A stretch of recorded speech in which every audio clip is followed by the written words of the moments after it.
Yeah, thank you for coming. Sorry about those who have to stand or are not allowed to stand. This won't take long. It'll be quick, my presentation about QtQuick. The background for this is that this is something I'm sure you've experienced as well, is that as you write an application with Qt and QtQuick, you will likely hit this point at some point, usually shortly before the release, that you find out that if you load a certain page, or if you run after so and so many hours, that your memory consumption is too big, you run out of memory, or your application is slow, like a certain animation tends to be slow, and you don't know why. Usually you find out these things when it's too late, or when your boss is knocking on saying, can't release without this. So this is why I would like to talk a little about optimizations. My goal is to inspire you to actually to use your computer and look for help to help you optimize things. I'm not going to give you like recipes on what exactly you need to do to make your application go fast, because I don't know your application. But I would like to inspire you to look around and give you some hints on where you can look to find out what is going wrong. This is all about measuring things, measuring performance and measuring memory consumption and the like. So the brief outline is that I have 4 topics I'd like to briefly touch. The first topic is analyzing frame rates, or how to analyze find out when frames are being dropped, when things stutter, how to correlate things. I'd like to briefly look at animations and animators, also for animations. I have a little example of how to look at memory consumption for textures. This is something that is also, in my experience, very difficult to notice, but the only way you notice is that when your application crashes. But there are ways you can poke and look around and see what's going on. And at the end, I'd like to briefly tell you about one little thing that is often forgotten, how you can get free memory, basically. The best to the last. So the first thing I'd like to talk about is analyzing the situation when your application, your QtQuick application, ends up dropping frames. Take the phone call if you... No, it's okay. I'm just kidding you. Right. So I want to show you, well, you've seen the same game. I'm going to use the same game as an example. I hope you've seen it. I hope you've even played it, even better. But I'd like to use the same game as an example of how you can find out, using the QML profiler, that your application is skipping frames in a way that you might not see it. So the default same game as we ship it actually is not very good. It has a bug. It's not very efficient, and I'm using that as an example. So I run the same game now in the QML profiler. And I'm just going to start the game and quit it, because that shall be enough to demonstrate the situation that I want to highlight, which is frame dropping. So if you look at this might be a bit difficult to see in the back, so focus on the colors. In the QML profiler, if you look at the scene graph row, that is the row where the mouse cursor is, where you have the green and the purple close to each other. This is where you can see, if we scroll to the right, as the application went on, you can see intervals. So each of those intervals is basically a new frame that is rendered every 16 milliseconds. And so if we scroll to the right here, this is all fine, good and well. The intervals are coming frequently, so we're producing frames at a 60 hertz. Good. But then there is, if you scroll further right, there's a spot where there's a gap. Here. If I zoom in a little bit in that, it becomes a bit bigger. And this is the gap you don't want to see, or you want to look for it, because that means that your interval of 16 millisecond frame producing has stopped. The application stopped sending frames to the display, and that usually means something will be lagging. This is the easiest way in your application to just run it in the QML profiler and look for these kind of gaps here, because then you know something is not quite right. What's nice in this is that you can start correlating this. So as nothing is being produced here where the mouse is, you can see, you can start looking into the other rows, and they're recording events that happen at the same time. So memory consumption is going up. This is actually the point where I started new game. Memory consumption is going up, okay, too bad. And then there is quite a bit of activity here. So this is a step of creating. The row, if you can't see this in the back, this is the row of creating objects. So while we weren't able to produce new frames for the screen, we were creating objects. This is when you're starting a new game, and we were running bindings here even. That's also happening at the same time. There's a signal being handled. If you click on that, you will see this is the on-triggered signal. You see that?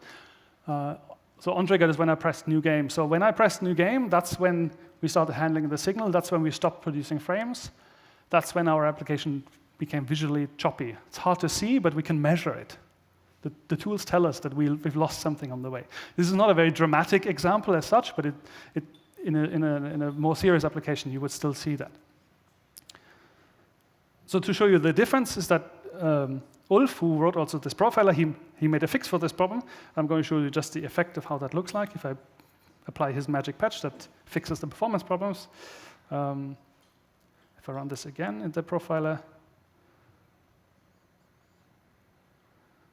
start the game. It still looked the same, right? It still showed that animation and the game. But now if we look at the green and purple row, if we scroll to the right, we're still doing everything, and there's no gap. There are tiny gaps coming up here,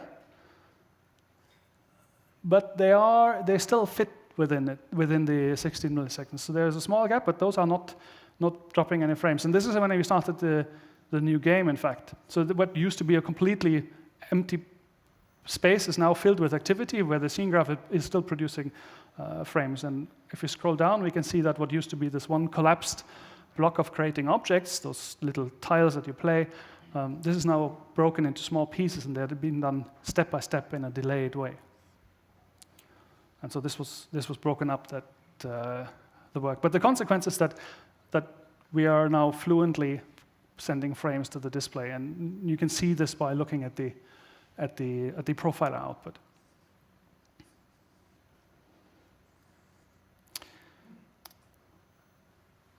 I spoke about this. We're a bit short on time. I'd like to also next move on to animators and animations. I have a little example prepared that I'll show you. Oops, here we go. What I want to show you is what to look for with, or what the effect is when you have animations in your applications using things like elements like rotation animation or number animation. When you show you the code first, this is a little example that shows just a lot of rotating rectangles. This is obviously not a great looking application, but the scale of those many animations will show in the profiler that we are spending time or we're losing time on something that we shouldn't be. So if we run this same thing in the performance analyzer, so we're running it in perf, collecting a few samples. There we go. We can see the flame graph, and we can, if we just focus only on the main thread, this is where we run our application in, we can see that a lot of the time in that, so this, here we're spending 80% of our time, it's hard to see, but we're spending about 86% of our time in the main thread, which is where we should be doing our actual work. We're spending that running animations. So our animation is busy. If we go all the way up to that graph, we see it's all the way busy updating, doing work, doing things and updating the properties. In fact, this animation of rotating the rectangle is basically all the time updating the rotation property of that rectangle, and is spending time changing the value of that and notifying anybody who's listening to this. And that is, for most cases, really a waste of time, because you're typically not interested in those intermediate values. And what this means is that the GUI thread is busy doing something that it shouldn't be doing. It would be better if that could be delegated to the render thread, and you could be doing your application logic in the GUI thread. So if I change this in this example, I have a rotation animation. If I change this over to an animator, just going to comment this out. It's the same visual result, but we will see that in the profiler, that work is not happening in the GUI thread anymore. So let me just run this here quickly. So it's still showing those beautifully animated rectangles. I know you're jealous, you would like to have this. If we now focus on the GUI thread, we can see that this big block of driving the animations and updating property values is gone, or it's shrunk by 50%.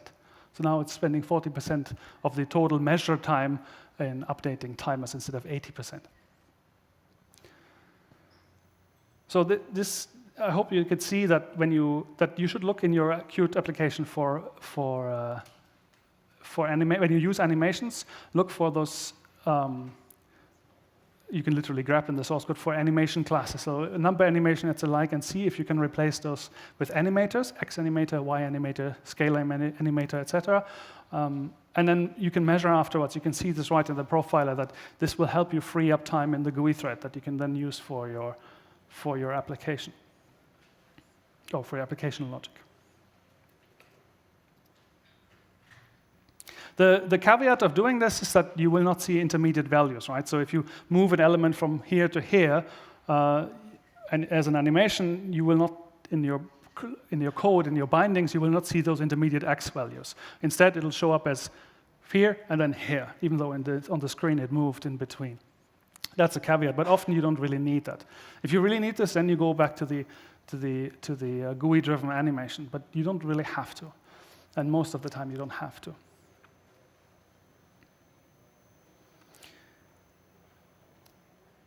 Okay, the next thing I would like to talk to you about that's a bit trickier, which is measuring a bit things on the GPU. So what I want to talk about is measuring memory usage of textures, because that's something that is, for me at least, a very opaque thing. So when I look at an application, I see graphics on the screen, but it's hard for me to tell how much video memory do I have, how much is left, how much am I using.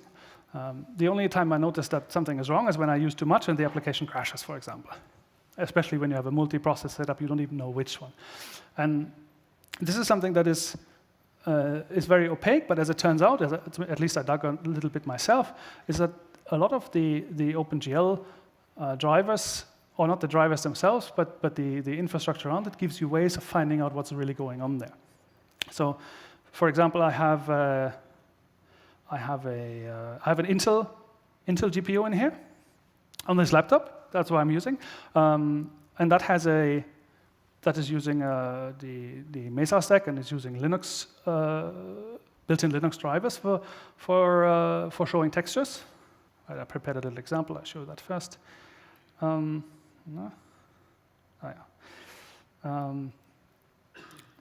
So I prepared this example as a Qt logo. There are lots of Qt logos. I made sure that they're all separate, but I have no idea how much memory this is actually using. I know it's enough, or it's enough for my laptop because it hasn't crashed yet. That's good.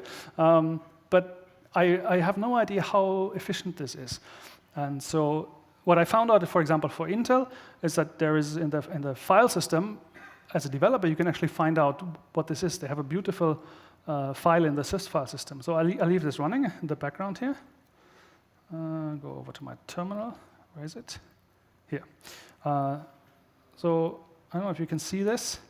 There is in the sys file system, if you go to sys kernel debug DRI 0, there are lots of files there. I have rarely an idea what they mean. This is debug information from the graphics drivers about certain states and what state is in. But there's one file I noticed that is particularly interesting. That's called I95 gem objects. And if I do a cat on this file, I can get an overview that looks almost like in top when you do a process view. You can recognize that on the first column you have the names of processes, Xorg. That's my X server. That's apparently very, very hungry. It uses lots of, okay, fair enough. I have full screen windows. I like those. And then I have this little thing here that is the compressed text Q, the cut of the name, but this is the sample, this is the name of the executable that I'm running here that showed this Qt logo. So in this file, there's something about my process that's showing stuff on the screen. And if I look closer, I can see that roughly 169 megs are utilized with memory. Video memory is utilized as a result of using textures, as a result of using vertex buffers. Probably shaders are counted in that as well. That's a lot. I mean, 160 megabytes for this. Admittedly, every of those textures I deliberately fabricated this example to make it worse. Every texture is a distinct texture. There's no sharing on this. I deliberately made it so that it looks really bad, but it's still a lot. I mean, I didn't expect that at least. But I have an idea now that this is taking up 160 megabytes of RAM. That's a lot. When it comes to textures in QtQuick, now there's support for using compressed textures, which is really nice. But I have no idea how much this really helps. But now I do, because this file in the file system tells me how much memory I'm using. So if I change this example now,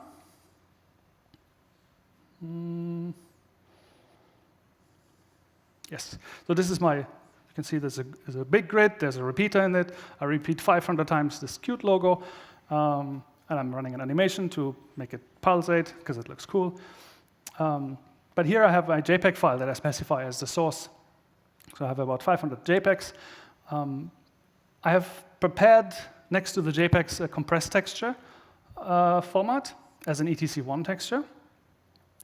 So if I change this now, we should see a lower memory consumption. We should be able to measure what we've done. I can never remember whether it's KPM or I think it's PKM, isn't it? Does anybody remember? Is the extension? I think it is KPM. Let's try it out. It's still showing stuff. As a matter of fact, there is something nice in Qt 5.12. You don't actually have to remember the extension. You can actually just leave away the extension. So we will look for .jpeg or whatnot, but if there's a compressed texture next to it, Qt will automatically load the compressed texture. So this helps us for people who can't remember the file extension. So this is our logo again, and now let's see if this changed the memory consumption. Yep, it did. Now we're down to 70 megabytes. So going from JPEGs to compressed textures didn't really make a visual difference. At least I can't see any difference. But we saved 70 megs of, more than 70 megs of, 80 megs of memory. 100 megs. Sorry, 100 megs of 90 megs. We were 106. No, we saved a considerable amount of memory, but by changing it, and it looks the same, and we can measure it. So at least on this laptop, I can tell whether I'm changing something, how much that actually really helps my application, whether this is going in the right direction or in the wrong direction. Am I using more or less memory? This works very well. It happens to work very well on this because I poked a bit around. I looked a bit around in the file system to find something that tells me this. Actually, for Intel, there's something even nicer. There's an Intel GPU overlay.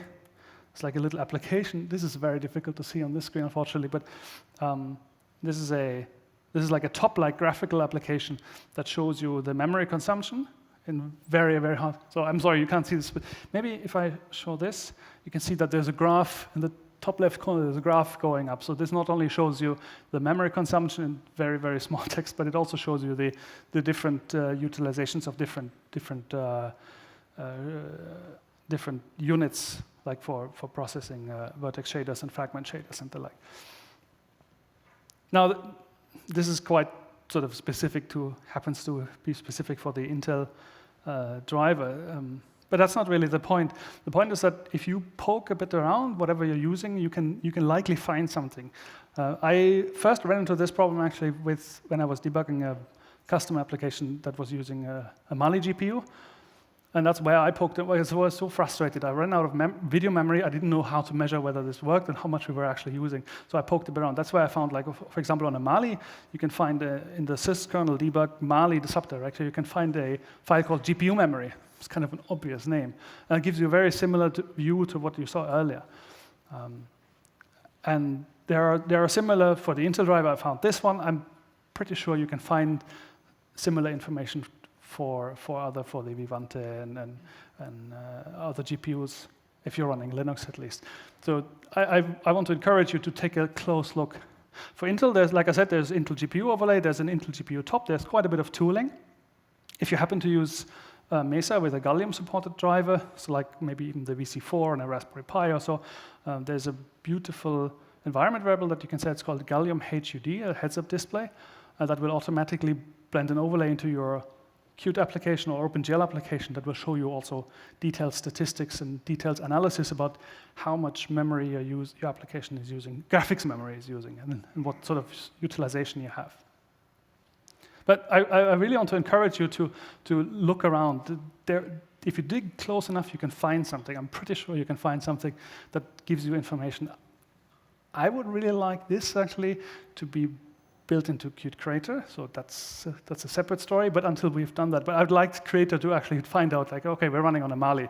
Let's fetch this information, show it nicely in Qt Creator. So I'd really like this to be somewhere visible on this screen, ideally. But in the absence, until we have implemented that, you can still go ahead and poke around in your system and try to find out what's going on there.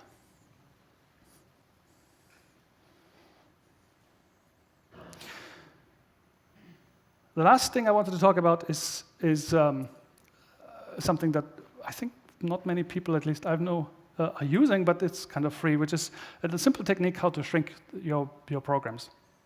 The traditional way of compiling our applications is that we have CPP files, we run them through the compiler, right, through our build system that nobody wants to touch.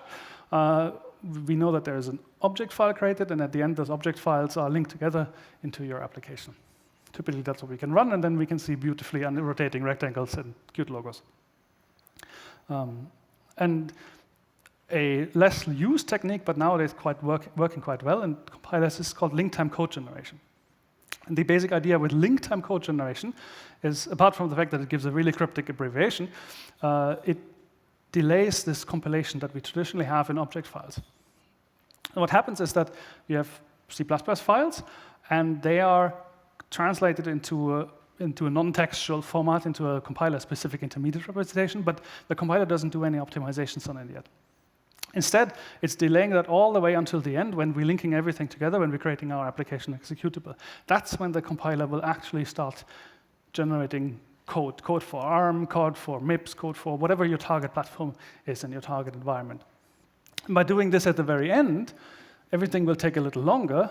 But more importantly, the compiler has a complete overview over your application. It can see, for example, that in one file there's a function, in the other file, in the other object file, that function is called.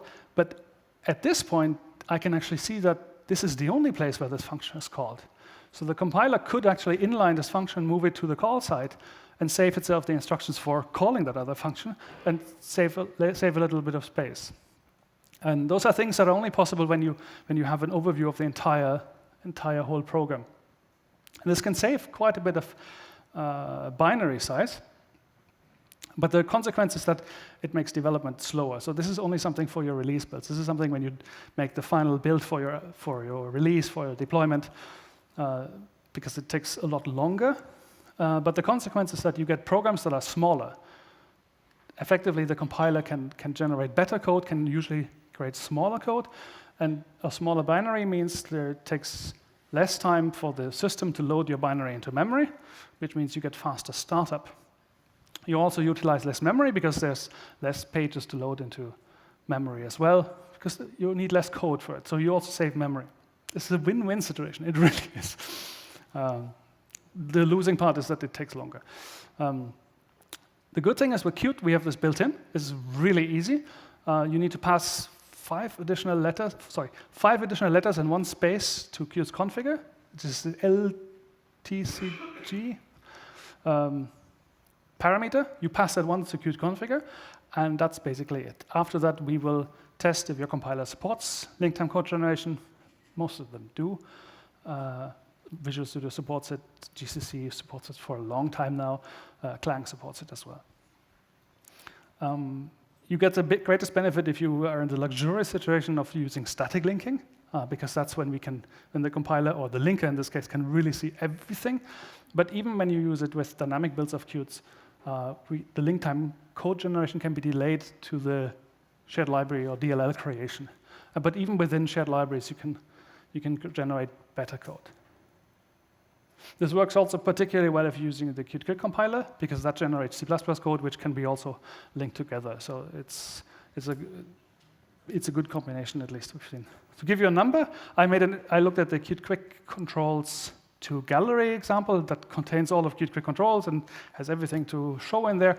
I made a static build on x86-64 on my laptop, and by default, this thing takes 30 megs, which is quite big.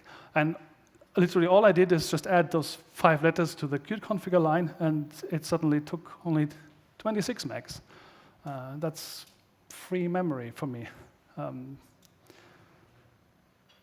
So by not doing much, I was able to shrink the size of the binary, which is a bit excessive for other reasons, but so you won't see a 4 megabyte savings right off the box. You will see something different depending on your setup and what you're using of Qt. But it's free. So as a conclusion, I would like you to take away that you need to dig at your machine. The thing that is in front of you has a lot of information. We have quite a bit of good tools in Qt itself, that if you look at the right spots, you can correlate things, you can find out where time is lost or where memory is being spent. And when something is not in Qt, Linux provides an amazing set of tools and like debug file system, etc., where you can look around and find profiling related data, where you can find things about memory consumptions, also about GPU processing time, or like I was about the CPU consumption, but what time is being spent on the CPU if you find out that you're dropping frames, not because you're overloading the GPU or so.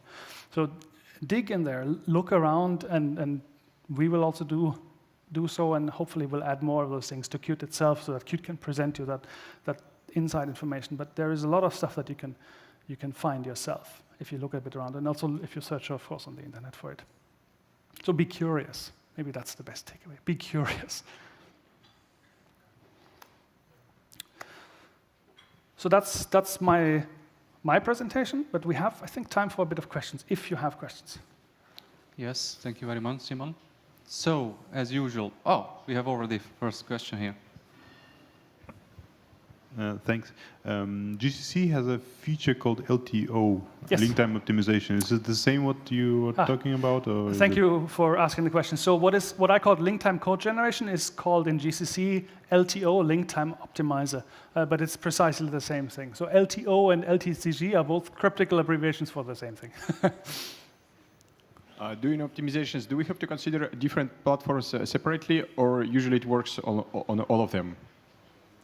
This is a platform. You get different savings depending on the depth of the instruction set, but you get proportional results in my experience. So you can use this in any case.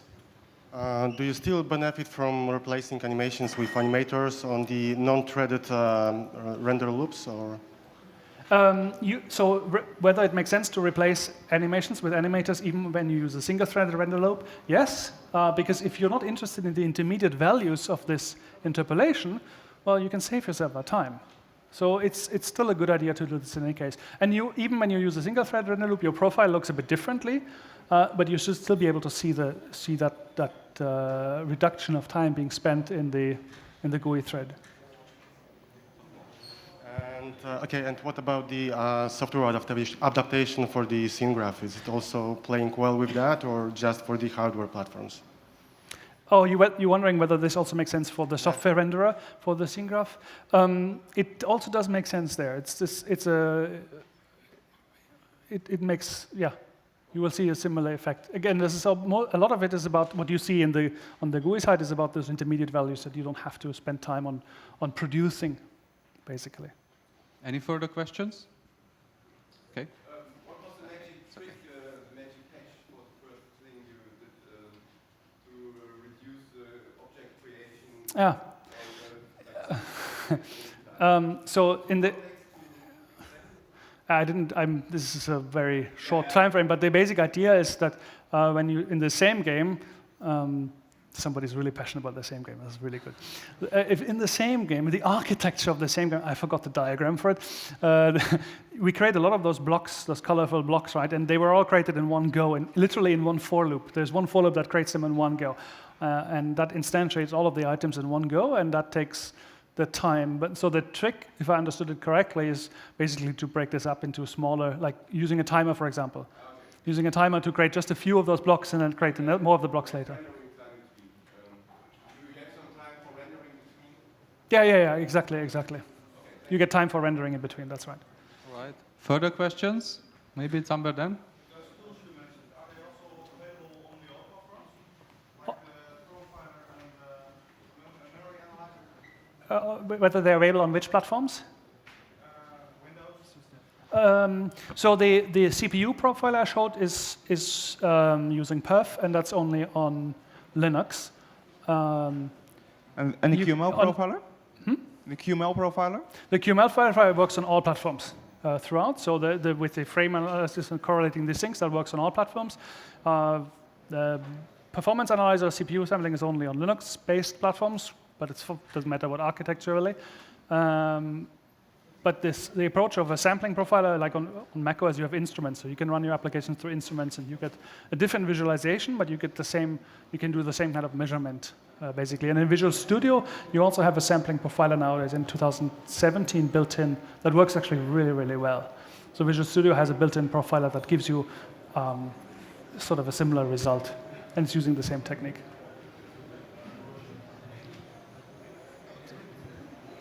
And one more question. Left or two, somewhere. You can find, obviously, ourselves out there. 2, 3, 4, 5. Then, Simon, thank you very much for the presentations. Thank you.